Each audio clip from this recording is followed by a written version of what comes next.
This might be my favorite team since the 2018 Bears. I'm falling in love with them.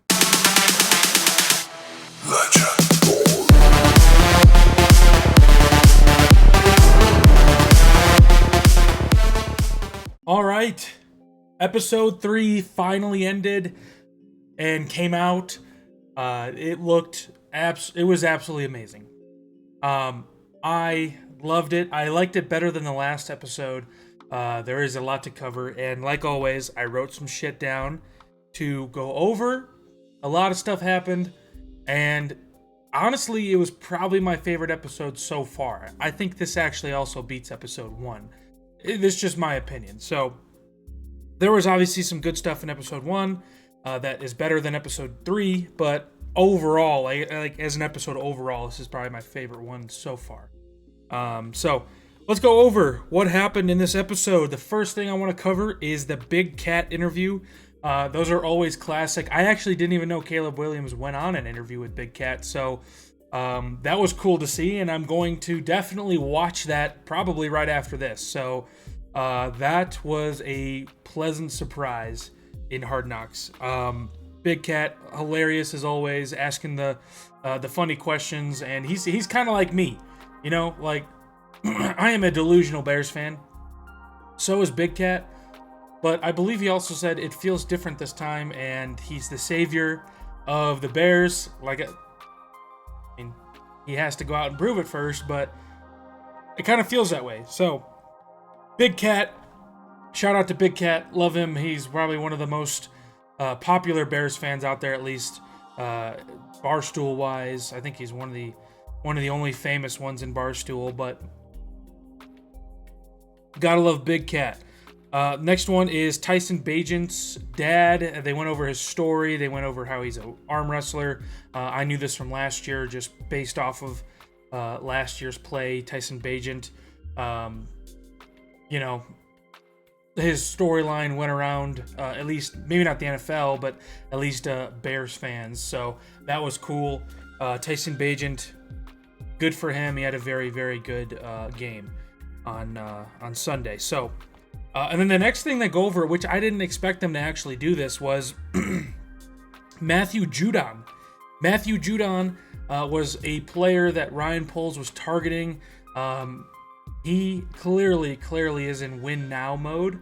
And so he offered a third-round pick to the Patriots, but so did Atlanta, and Matthew Judon pretty much picked Atlanta over us because of contract reasons. I didn't really understand what they meant. I mean, if somebody can tell me what they meant by that. Ryan Poles wanted to sign him to a contract, but Matthew Judon said no. I didn't really understand that. Maybe it wasn't the contract that he wanted. Maybe that's what he meant. But Matthew Judon, Ryan Poles is trying. You can tell he is trying to get someone on the other side of Montez Sweat, which is a very, very encouraging sign that we're in win now mode, and Ryan Poles also thinks so. But Austin Booker is back there on the other side, so I am actually very optimistic about the other side without trading for someone. Obviously, trading for someone like Matthew Judon could definitely increase our sacks, you know, our pressures, all that stuff, but I think Austin Booker is going to be pretty damn good, so I'm not too worried if we don't get anybody this year, at least this year. So that's the next thing I wanted to go over was Austin Booker. They kind of shared like a behind the scenes of drafting Austin Booker in the 5th round, how they traded up, how many people they asked to trade up and stuff like that. So that's always cool. Clearly Ryan Poles really wanted him, so and it seems like it's so far, at least in the preseason, it's paying off. So the next one is, I already went over this, but Velus Jones Ferret with Michael Pittman Jr. When they were in Southern California, USC. I didn't actually know he went to USC. I just know that he went to Tennessee at the time. So he went over this life story about his ferret named Crash and how it passed away and everything. So R.I.P. Crash. Next one is Tory Taylor, Down Under. It comes from Down Under. Sorry, that's kind of racist, but it was cool seeing Tory Taylor get the spotlight for a little while. How he gets to the games, how he gets to practice, how he holds the ball for Cairo Santos, all that type of stuff. So that was really awesome. Tory Taylor is going to be a weapon for the Bears. I know punters either don't get drafted or get drafted way later than round 4, but he actually was probably the best punter coming out of college in the last 3-4 years, which is good to see and good to have on your team, especially if you can flip the field like he has been in preseason. He has been a weapon for the defense, and it's insane because we haven't had that good of punting play in a while, or if ever. So we'll see if he can do it in games. I'm sure he can. He's got a rocket launcher for a leg. He can punt that shit to the moon. I don't understand it, but he can. So good for Tory Taylor. And then they go out to the practice field with the Bengals, where it was raining, and it was actually raining a lot harder than I thought it was. I saw reports that it was raining and it started pouring at points, but it was raining pretty damn hard. And I'm actually thankful that nobody got hurt, at least on the Bears side. I heard that a few Bengals got hurt, which is prayer up to them, but no Bears got at least seriously injured, which is very good. So they showed that it was like a slip and slide out there. Rome Odunze was sliding, DJ Moore was falling down, sliding. So I'm very thankful nobody got hurt, or at least seriously injured. So that is good that we got out of that practice pretty injured. But also, I wanted to say one more thing about the rain. Caleb Williams, the rain did not seem to faze him, so that's good. And they did mention in the episode that you have to play good, or at least not really have it phase you that much in the rain, snow, sunshine, whatever, in Chicago, because, we don't have a dome.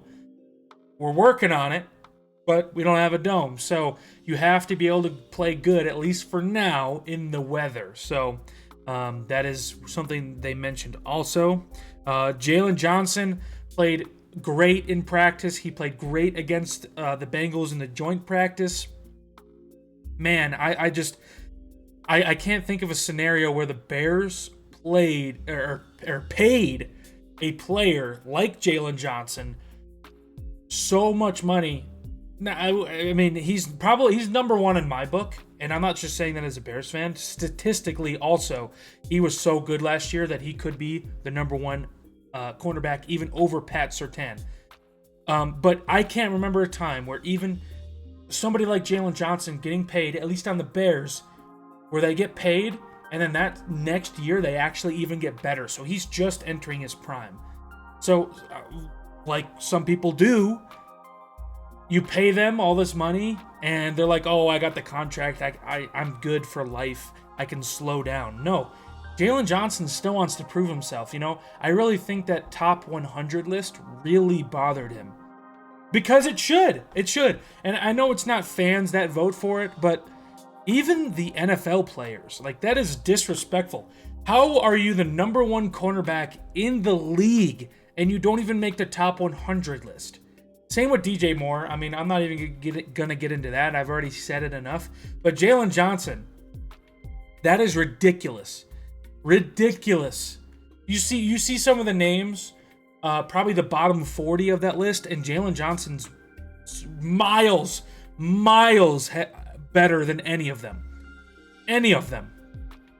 He even mentioned Aaron Rodgers being on that list, and he didn't even play at all in 2023. At all.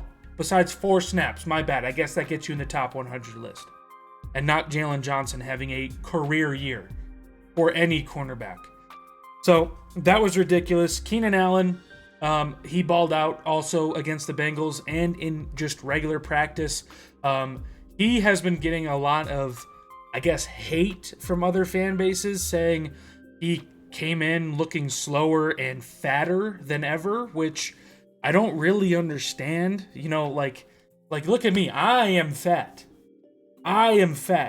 You look at Keenan Allen, I guess for him, he's fat, but no. I still don't even see that.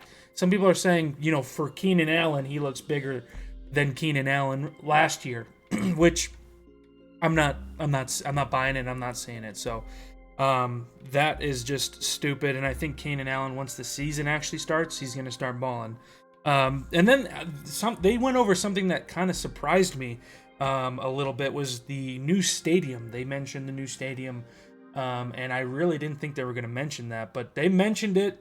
They gave us like a little sneak peek inside the meeting rooms with the executives and Kevin Warren and all that, talking about, should the seats be there? Should the seats be here? Should there be a standing room there? How should the roof be? That was really, really cool to see. I'm hoping that it's very soon. I'm hoping that it should be sooner than later, because most of this, like the structure of Soldier Field, is already there. But they obviously have a lot of renovations to do, so it's probably going to be 2 or 3 years, 4 years minimum, probably, until we even see like a change with the field. So Caleb Williams better get a new contract, or he might not even see the new renovations. And then this was probably, I might go over this for a little while, so just hear me out, okay? This is huge, actually, in my opinion. In my opinion, this is huge. Nobody knew this until now. Caleb Williams comes out in the his second preseason game, and he cannot hear Shane Waldron. The whole like first 3 drives that he kind of didn't play good, he could not hear Shane Waldron at all. He kept cutting in and out. That is a huge difference. No wonder why he was playing like shit. And I'm not excusing the play, but I kind of am. He had to improvise on almost all those plays. Nobody knew where he was going. He was probably calling the plays himself. That is a huge reason why he was not playing good for those first 3 series. And then it's not convenient that he got his earpiece back in, they switched helmets, and he can actually probably hear the offensive coordinator, and they start playing good. Okay, that first drive he has that earpiece, I think it's a jet sweep to Rome Odunze, and it's a first down. All right, and then they go with a deep shot to Tyler Scott, which honestly at first I was pissed that Tyler Scott dropped the ball, because every time he tries to fucking catch a deep pass, he somehow always ends up on his face. But he got lucky that it was a pass interference, and I'll excuse that because it was a pretty egregious one too. He horse collared him. So obviously he's not going to catch that ball.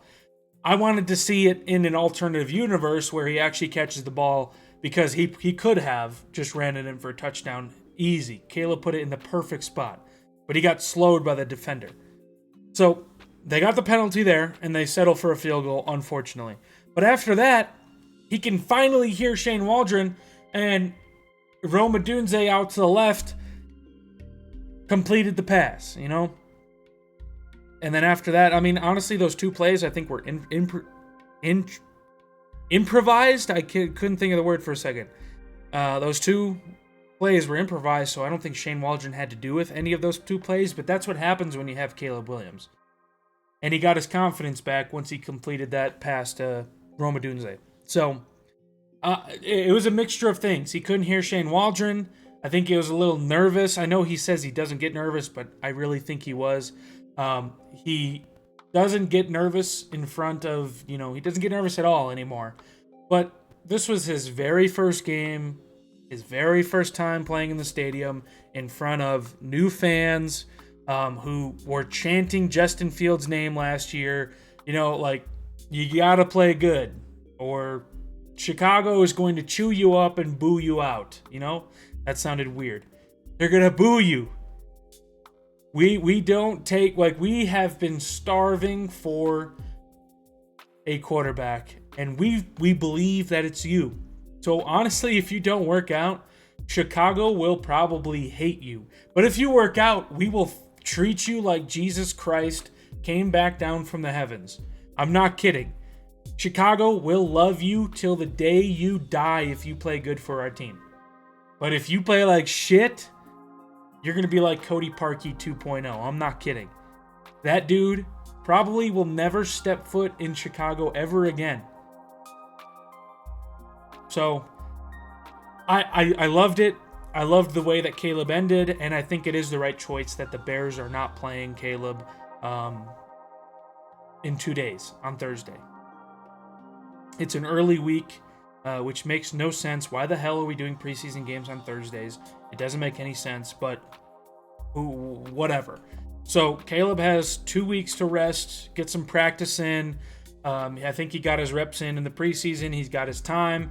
Now focus on the Titans and beating the hell out of them. So, and I think they will.